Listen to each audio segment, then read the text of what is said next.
But now what we have to do is divest from your banks. You have to exit the banks that are doing this, which is almost every fucking bank. So Susan Sarandon, she's on the right track as far as telling people that they need to divest out of the banks, out of the ones that are funding this and investing in it.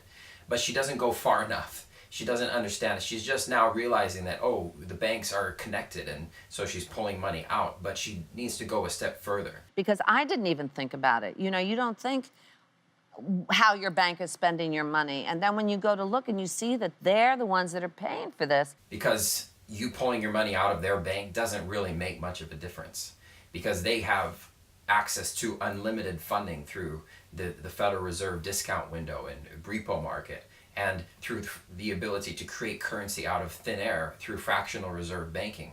So you pulling out any amount of money from their bank is not going to make much of a difference. Of course, it's a step in the right direction, and I applaud what she says she didn't even think about it. Well, maybe she should listen to the people who have been thinking about it, or who have been studying it and calling it out. Because otherwise, you're paying probably for every other horrible thing that's happening to the environment. And tell your parents and talk about it, because that's really what's going to make the difference. We've seen that we can't depend on the government, can't depend on our leaders, we can't depend on even mainstream media to tell us what's going on.